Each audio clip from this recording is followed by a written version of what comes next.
નમસ્કાર મિત્રો સ્વાગત છે તમારું અમારી યુટ્યુબ ચેનલમાં। આજની વિડીયોમાં વાત કરીશું દેશ અને દુનિયાના સુપરફાસ્ટ સમાચારની। સૌપ્રથમ વાત કરીએ તો દક્ષિણ ગુજરાતમાં 6 ઇંચ સુધીના વરસાદ સાથે ચોમાસું જામ્યું છે। સુરતમાં જળબંબાકારની પરિસ્થિતિ જોવા મળી છે। સુરતના પલસાણામાં 6 ઇંચ, બારડોલીમાં 5.5 ઇંચ, વલસાડના વાપીમાં 5.5 ઇંચ, સુરત સિટી, કામરેજ અને મહુવામાં પણ 5 ઇંચ વરસાદ નોંધાઈ ગયો છે। મિત્રો, અન્ય મહત્વના સમાચારની વાત કરીએ તો નડિયાદ પશ્ચિમ ઇન્દિરાનગરી વિસ્તારમાં જુગાર રમતા 6 ઈસમો અને વડતાલ રેલવે સ્ટેશન વિસ્તારમાં વલ્લી મટકાનો જુગાર રમતા એક શખ્સને ઝડપી પાડવામાં આવ્યો છે। જુગારીઓ પાસેથી 14,000 રૂપિયાની રોકડ પણ જપ્ત કરવામાં આવી છે। ઇન્દિરાનગરીમાં 6 જુગારીઓ અને વડતાલ રેલવે સ્ટેશન પાસે એક શખ્સને પકડી પાડવામાં આવ્યો છે। મિત્રો, અન્ય મહત્વના સમાચારની વાત કરીએ તો મધ્ય ગુજરાતના તારાપુર તાલુકાના ગોરાડ ગામે રમવા બહાર નીકળેલા 9 વર્ષના બાળકનું વીજ થાંભલે અડી જતા કરંટ લાગવાથી મોત નીપજ્યું છે। તારાપુર પોલીસે ઘટના અંગે અકસ્માતનો ગુનો નોંધીને તપાસ હાથ ધરી છે। વરસાદને લઈને ભેજ લાગવાથી વીજ થાંભલા ઉપર કરંટ ઉતર્યો હોવાનું અનુમાન છે। મિત્રો, અન્ય મહત્વના સમાચારની વાત કરીએ તો ભાવનગર જિલ્લામાં નબળી ગુણવત્તાના બિયારણો ધાપકી દેવાતા હોવાની વ્યાપક ફરિયાદો સામે આવી છે। ખેડૂત કલ્યાણ સંગઠન દ્વારા તંત્રવાહકોની પોલ ખુલ્લી કરાઈ છે। મહુવા અને તળાજા પંથકમાં સિંગના બિયારણમાં પથ્થર ભેળવાતો હોવાનો ખેડૂત આગેવાનો દ્વારા આક્ષેપ કરવામાં આવ્યો છે। મિત્રો, અન્ય મહત્વના સમાચારની વાત કરીએ તો ભાવનગરના હજીરા સુરત થઈને ભાવનગર નિરમા કંપનીમાં આવી રહેલા કોલમાં 3 ટ્રક ચાલકોએ રસ્તામાં અસલ આફ્રિકન કોલ ઉતારીને ટ્રકમાં કાળો પદાર્થ ભેળવીને ભેળસેળયુક્ત આફ્રિકન કોલ નિરમા કંપની ખાતે પહોંચાડીને ત્રણેય ટ્રક ચાલકોને કંપની સાથે 9.58 લાખનો વિશ્વાસઘાત અને છેતરપિંડી કરી હોવાની ફરિયાદ સામે આવી હતી। ભાવનગરના નિરમા કંપનીમાં લવાતો આફ્રિકન કોલ રસ્તામાં જ ઉતારી દેવામાં આવ્યો હતો। હજીરા સુરતથી લાવતી અને રસ્તામાં ભેળસેળ કરેલ કોલ કંપનીને પધરાવી દીધાની વેળાવદર પોલીસ સ્ટેશનમાં ફરિયાદ નોંધવામાં આવી છે। મિત્રો, અન્ય મહત્વના સમાચારની વાત કરીએ તો બોટાદમાં પુત્રએ માતાને ગળે ટૂંપો આપીને ઓશિકા વડે મોઢું દબાવીને મોત નિપજાવ્યું છે। રાત્રિના 3:30 થી 4 વાગ્યાના અરસામાં નિંદ્રાહીન હતા ત્યારે આ ઘટનાને અંજામ આપ્યો હતો। માતાનો આડો સંબંધ હોવાની શંકા રાખીને આચરેલું કૃત્ય હતું। માતાની હત્યા કરનાર પુત્રની ધરપકડ કરવામાં આવી છે। મિત્રો, અન્ય મહત્વના સમાચારની વાત કરીએ તો નડિયાદમાં ખેડા જિલ્લામાં વીજ કરંટને કારણે 3 લોકોએ જીવ ગુમાવ્યો છે। માતર તાલુકાના મહેલજ ગામમાં દુકાનનું શટર ખોલતી વખતે મહિલા અને તેના 2 પુત્રોને કરંટ લાગ્યો હતો। આ ઘટનાક્રમમાં એકનો આબાદ બચાવ થયો છે, જે હાલ સારવાર હેઠળ છે। ઘટનાની જાણ થતાં ઉચ્ચ હોદ્દેદારો અને અધિકારીઓ સ્થળ પર દોડી આવ્યા હતા। ચાલુ વરસાદમાં દુકાનનું શટર ખોલતા જ બાજુના વીજ પોલમાંથી કરંટ લાગ્યો હતો। મિત્રો, અન્ય મહત્વના સમાચારની વાત કરીએ તો મોરબીમાં ધોધમાર વરસાદ જોવા મળ્યો હતો। 3 ઇંચ જેટલો વરસાદ પડ્યો હતો। મકાનોમાં પાણી ઘૂસ્યા। 21 ગામોને એલર્ટ કરી દેવામાં આવ્યું હતું।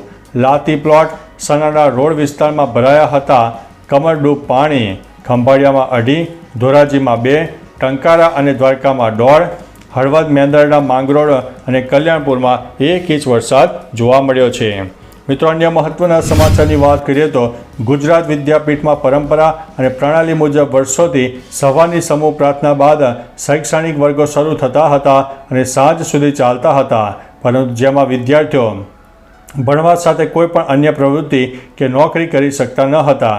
પરંતુ હવે ચાલુ શૈક્ષણિક વર્ષથી ગુજરાત વિદ્યાપીઠ પ્રથમ 2 પાળીમાં ચાલશે, એટલે કે કેટલાક ડિપાર્ટમેન્ટ સવારની પાળીમાં અને કેટલાક ડિપાર્ટમેન્ટ બપોરની પાળીમાં ચાલશે, જેથી વિદ્યાર્થીઓને ફાયદો થશે। મિત્રો, અન્ય મહત્વના સમાચારની વાત કરીએ તો અમદાવાદ શહેરમાં વધુ એક અકસ્માતની ઘટના સામે આવી છે। બોપલના વકીલ સાહેબ બ્રિજ પર 2 કાર વચ્ચે ભયંકર અકસ્માત સર્જાયો હતો, જેમાં 3 લોકોના મોત થયા છે, જ્યારે એક વ્યક્તિને ઈજા પહોંચી છે। માહિતી અનુસાર અકસ્માતગ્રસ્ત એક કારમાંથી દારૂનો જથ્થો મળી આવ્યો હતો। આ ઘટનાની જાણ થતાં જ પોલીસ દોડી આવી અને વધુ તપાસ હાથ ધરી છે। મિત્રો, અન્ય મહત્વના સમાચારની વાત કરીએ તો ભારે વરસાદને પગલે અમદાવાદના સરદાર વલ્લભભાઈ પટેલ એરપોર્ટને સાંકળતી 18 ફ્લાઇટમાં 1 કલાકથી વધુનો વિલંબ થયો હતો, જ્યારે 2 ફ્લાઇટ કેન્સલ કરાઈ હતી. રવિવારે જે ફ્લાઇટ કેન્સલ કરાઈ હતી તેમાં એર ઇન્ડિયાની અમદાવાદ દિલ્હી, ઇન્ડિગોની દિલ્હી અમદાવાદ ફ્લાઇટનો સમાવેશ થાય છે. રવિવારે દહેરાદૂન અમદાવાદની ફ્લાઇટને સૌથી વધુ વિલંબ થયો હતો. ભારે વરસાદથી વિઝિબિલિટી ઘટી જતાં અમદાવાદની કેટલીક ફ્લાઇટને ટેક ઓફ અને લેન્ડિંગમાં પણ સમસ્યાનો સામનો કરવો પડ્યો હતો. મિત્રો, અન્ય મહત્વના સમાચારની વાત કરીએ તો અમદાવાદમાં આખરે મેઘરાજા મન મૂકીને વરસ્યા છે. રવિવારે એટલે કે 30મી જૂનના રોજ ગોતા સાયન્સ સિટી બોપલમાં 7 ઇંચ સુધી વરસાદ ખાબક્યો હતો. અમદાવાદમાં સરેરાશ વરસાદ 3 ઇંચ નોંધાયો છે. પરંતુ અમદાવાદ મ્યુનિસિપલ કોર્પોરેશનનો પ્રી મોન્સૂન પ્લાન દર વર્ષની જેમ આ વર્ષે પણ પાણીમાં બેસી ગયો છે. અનેક વિસ્તારોમાં પાણી ગરકાવ થઈ ગયા છે અને જમીનની અંદર એક ગામ વસી શકે તેટલા મસ્ત મોટા ભૂવા પણ પડ્યા છે. મિત્રો, અન્ય મહત્વના સમાચારની વાત કરીએ તો ગુજરાતમાં નગરપાલિકાઓની એવી પરિસ્થિતિ સર્જાઈ છે કે આખી પાલિકાનું તંત્ર રોજ મદારના સહારે ચાલી રહ્યું છે. કાયમી કર્મચારીઓ ધીરે ધીરે નિવૃત્ત થઈ રહ્યા છે.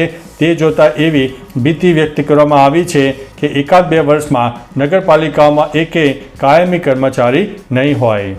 મિત્રો, અન્ય મહત્વના સમાચારની વાત કરીએ તો રાજ્યમાં ભારેથી અતિભારે વરસાદની આગાહી. અંબાલાલ પટેલની આગાહી અનુસાર ઉત્તર અરબ સાગરમાં બનતું સાયક્લોનિક સર્ક્યુલેશન ગુજરાતને અસર કરશે. લો પ્રેશરના કારણે જુલાઈમાં ભારેથી અતિભારે વરસાદ થવાની શક્યતા છે. 1 જુલાઈથી મધ્ય ગુજરાતમાં મધ્યમથી ભારે વરસાદ થઈ શકે છે. આ ઉપરાંત 5 થી લઈને 12 જુલાઈ દરમિયાન રાજ્યના વિવિધ ભાગમાં ભારે વરસાદ સહન કરવો પડી શકે છે. કેટલાક ભાગોમાં પૂર આવી શકે છે. જ્યારે 8મી થી 12મી જુલાઈના રાજ્યના ભાગોમાં ભારેથી અતિભારે ખાસ વરસાદની શક્યતા રહેલી છે. દક્ષિણ ગુજરાતના વિસ્તારોમાં પૂરની પરિસ્થિતિ પણ જોવા મળી શકે છે.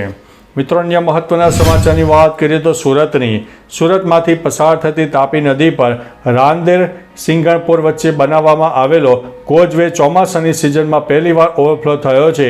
કોઝવે ઓવરફ્લો થતાં વાહન વ્યવહાર બંધ કરવામાં આવ્યો હતો. વિયર ઉપરવાસમાં સારો વરસાદ થતાં તાપી નદી બંને કાંઠે વહેતી થઈ હતી અને તેને જોવા માટે લોકો કાંઠા ઉપર પહોંચી ગયા હતા.